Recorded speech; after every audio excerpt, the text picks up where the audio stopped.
Good morning बच्चों। Class 7 में हमारी ऑनलाइन क्लासेस कल से स्टार्ट हो गई थी, है ना। और मैंने आपको बताया था कि जो मैं पढ़ा रही हूँ उसको आपको अपनी कॉपी में नोट करना है। आपके यूनिट टेस्ट एग्ज़ाम ख़त्म हो गए हैं, अब आपके क्वार्टरली एग्ज़ाम शुरू होने वाले हैं। तो जितना भी हम करा रहे हैं उसको आपको क्या करना, अपनी कॉपी में नोट करना है, लिखना है, उसको पढ़ना है। और कॉपी में जो मैं करवा रही हूँ उसको आप लिख के और उसकी पिक खींच के मुझे सेंड करनी है, जिससे हम देख सकें कि आप अपना वर्क पूरा कर रहे हैं कि नहीं कर रहे हैं। तो हर एक बच्चे को अपना काम कंप्लीट करके हमें चेक करवाना है। ठीक है बच्चों, पहले भी आपने किया। जिन बच्चों ने पहले का काम भी नहीं किया है उन बच्चों को पहले का भी काम करना है। तो क्लास 7 में हम कौन सा साइंस सब्जेक्ट पढ़ रहे हैं और हमारा कल कौन सा अध्याय 8 शुरू हो गया था, पवन, तूफान और चक्रवात। पवन, तूफान और चक्रवात। कल हमने पवन के बारे में पढ़ा कि पवन क्या है, गतिशील है ना। पवन गति करती है और पवन जब अधिक तेज होती है तो उसके कारण आंधी आती है, तूफान, है ना, तूफान आता है, चक्रवात होते हैं। चक्रवात का भी कल हमने पढ़ा कि उड़ीसा में कितना तेज चक्रवात आया था। चक्रवात के कारण क्या हुआ था, बहुत से मतलब घर तहस नहस हो गए थे, बहुत से लोगों का काम धंधा छूट गया था, बहुत ज़्यादा नुकसान हुआ था, है ना। तो पवन के अधिक गतिशील होने के कारण ही क्या होता है, तूफान और चक्रवात आते हैं। फिर हमने उसके बारे में हमने पढ़ा था कि वायु दाब डालती है। हमने ये भी पढ़ा था कि वायु पवन है दाब डालती है। इसका कल हमने क्रियाकलाप भी हमने करके देखा था कि कैसे टीन के उसको हम क्या करते, गर्म पानी भरते उसको कर देते हैं और ढक्कन लगा देते हैं। फिर उसके नीचे यदि हम नल के नीचे ठंडे पानी के नीचे रखते हैं तो वो क्या होता है, उसका आकार बदल जाता है। इसका मतलब क्या है कि वायु दाब डालती है। आज हम पढ़ने जा रहे हैं, क्या पढ़ने जा रहे हैं हम, कि पवन का वेग बढ़ने से वायु दाब घट जाता है। हमने कल ये तो पढ़ लिया था कि वायु दाब डालती है, लेकिन आज हम क्या पढ़ रहे हैं कि पवन का वेग बढ़ने से वायु का दाब घट जाता है। तो अब क्या है, पवन का वेग बढ़ने से दाब घट जाता है, तो इसके लिए हम क्या करते हैं कि दो हवा भरे गुब्बारे लेते हैं और उसको क्या करते हैं कि हवा भरे जो गुब्बारे हम लेते हैं उसको पास में लटका देते हैं। उसको क्या करते हैं, पास में लटका देते हैं। लटकाने के बाद क्या करते हैं, उसके बीच में हम क्या करते हैं, फूंक मारते हैं, है ना। मतलब कुछ सेंटीमीटर की दूरी पर क्या करते हैं, दूरी पर उसको हम लटकाते हैं। लटकाने के बाद हम उसको क्या करते हैं कि उसमें फूंक मारते हैं, है ना। एक धागे से मतलब बांध देते हैं और उसके बाद हमें फूंक मारते हैं। तो फूंक मारने से क्या होगा, वो गुब्बारे क्या होते हैं, पास में आ जाते हैं, है ना।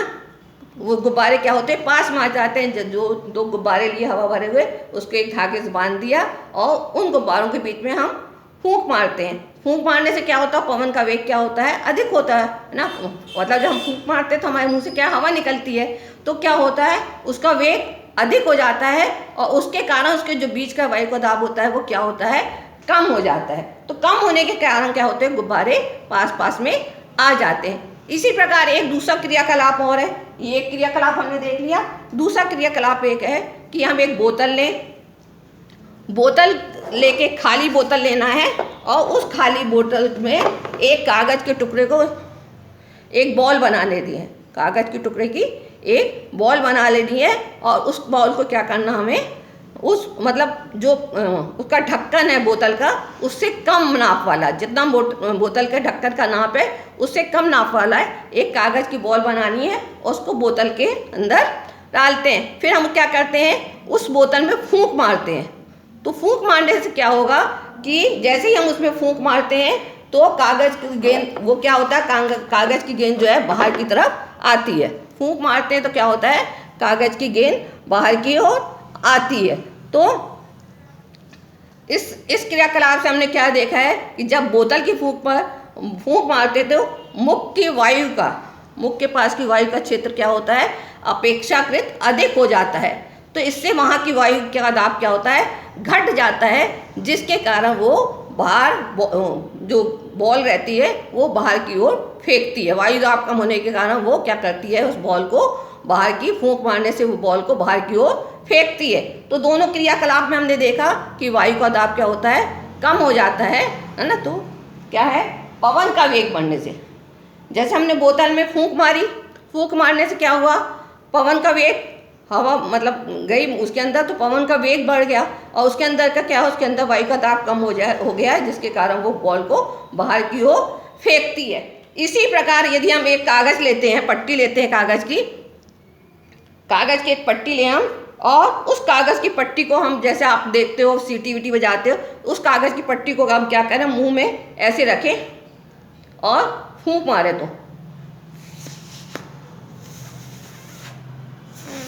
तो क्या होता है, ये पट्टी जो होती है ये ऊपर की ओर उठती है। क्या होता है, पट्टी जो होती है वो ऊपर की ओर उठती है। तो पट्टी फूंक तो वहाँ क्या है, ऊपर की। तो ये ऐसा क्यों होता है कि फूंक मारने के कारण पट्टी के ऊपर दाब पड़ता है हवा का, तो उससे वहाँ का दाब कम हो जाता है पट्टी के ऊपर का, और वो ऊपर फूंक मारने से, मतलब पवन फूंक मारे तो फूंकने से क्या हवा हुई, हवा क्या है, पवन है, तो उससे क्या होता है, उसका दाब कम हो जाता है और वो ऊपर की ओर उठती है। पवन का वेग बढ़ने से वायु का दाब वास्तव में ही कम हो जाता है। इस क्रियाकलाप से हमने क्या देखा कि पवन का वेग बढ़ने से वहाँ का वायु का दाब कम हो जाता है।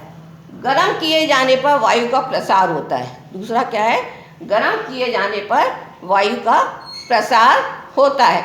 इसके लिए भी हम एक क्रियाकलाप करते हैं, है ना। इसके लिए एक क्रियाकलाप क्या करना है, हमको क्या करना है कि एक क्वथन नली लीजिए, ठीक है ना। एक क्या करना, हमको क्वथन नली लेना है और उस नली पर एक जो क्वथन नली रहती है, उस नली पर हमको एक गुब्बारे को लगा देना चाहिए और उस गुब्बारे को एक टेप के द्वारा उसको पैक कर देना, जिससे गुब्बारा उसमें लगा हुआ रहे। तो उस नली के ऊपर आप क्या करोगे कि एक गुब्बारा लोगे और उसको टेप के द्वारा फिक्स कर दोगे। फिर उसके बाद क्या करना है कि एक बीकर लेना आपको, एक बीकर में 2/3 पानी, बीकर में क्या करना, 2/3 पानी रखना है, मतलब बीकर आधे से ज़्यादा उसमें पानी हमको रखना है और उस पानी पर उस नली को इस प्रकार रखना है कि वो नली जो गुब्बारा है वो पानी में डूबे नहीं, जो गुब्बारा है वो पानी में डूबना नहीं चाहिए। तो आप देखोगे जब मतलब परख नली में जो आपने गुब्बारे को बांधा तो गुब्बारा जैसा रहता वैसे ही का वैसे ही रहेगा। जब उस गर्म पानी के अंदर आप डालते हो तो क्या देखोगे, गर्म पानी के अंदर यदि आप उस परख नली को, क्वथन नली को डालते हो, है ना, तो क्या देखोगे, गुब्बारा थोड़ा फूल जाएगा। क्या कर देखोगे आप, वो गुब्बारा थोड़ा फूल जाता है। अब उसको क्या करना है, उसमें से निकाल कर हमको क्या करना है कि कमरे के ताप पर उसको थोड़ी देर रखना है। गर्म पानी से निकालने के बाद कमरे के ताप पर उसको रखना है। फिर उसके एक बीकर, दूसरे बीकर में क्या करना है, ठंडा बर्फ़ का पानी लेना है, बर्फ़ का ठंडा जल लेना है और उसके अंदर आपको क्या करना है, 2-3 मिनट के लिए उसमें उसको रखना है। तो क्या होगा,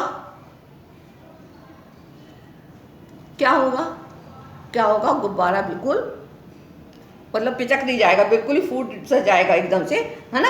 ये देखिए, यहाँ देखिए आप, ये क्या है ना, क्वथन नली के मुंह पर गुब्बारे को मतलब बांधा गया है। बांधने के बाद उसको क्या किया है कि गर्म जल में डूबी हुई, है ना, क्वथन नली है, गर्म जल के अंदर ये देखो क्वथन नली डूबी हुई है ना। इस नली के अंदर दबाने से क्या होता है, गुब्बारा, ये देखो ये गुब्बारा क्या फूला नहीं, नीचे झुका हुआ है, ठीक है ना, नीचे झुका हुआ है और यहाँ पे क्या होगा, गुब्बारा ऊपर की ओर थोड़ी सी हवा जाके ऊपर को सीधा हो गया।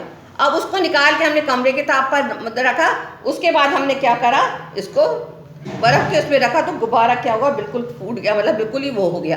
तो इससे क्या सिद्ध होता है कि गर्म करने पर वायु में प्रसार होता है। इससे क्या सिद्ध होता है कि गर्म करने पर क्या होता है, वायु में प्रसार होता है, वायु फैलती है। गर्म करने पर क्या होता है, वायु फैलती है। अब इस वायु को फैलने के मतलब गर्म, जब हमने उसको ऐसे ही रखा, गुब्बारे को बांधा तो वह वैसे ही का वैसे ही था।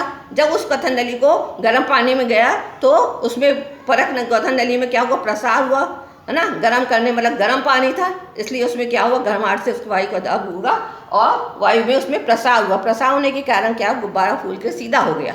उसके बाद हमने फिर इसको कमरे के ताप पर रखा और उसके बाद बर्फ़ के ठंडे जल में 2-3 मिनट के लिए रखा तो गुब्बारा बिल्कुल पिचक गया।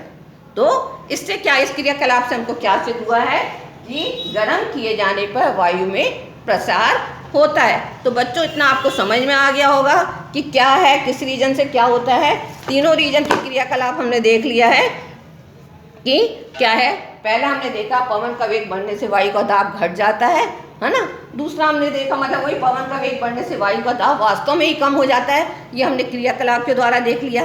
फिर हमने देखा कि गर्म किए जाने पर वायु का प्रसार होता है। किसी भी चीज़ को गर्म किया जाए मतलब कोई भी, तो उसमें क्या होता है, गर्म करने पर उसमें वायु का प्रसार मतलब वायु फैलती है। गर्म करने पर वायु का फैलती है, उसमें प्रसार होता है। तो बच्चों आपको इतना समझ में आ गया होगा। मैं फिर से आप लोगों को बोल रही हूँ कि जितना मैं आप करवा रही हूँ, पहले वाला भी बच्चों और अभी वाला भी जितना है, उसको आपकी कॉपी में नोट होना चाहिए।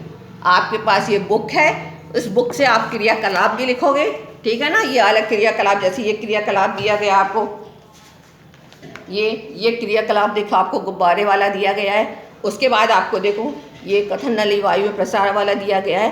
तो इसको क्या करना है, आपको क्रियाकलाप लिख के और डायग्राम सहित आपको अपनी कॉपी में नोट करना है, ठीक है बच्चों। इसके आगे का हम अगली क्लास में देखेंगे।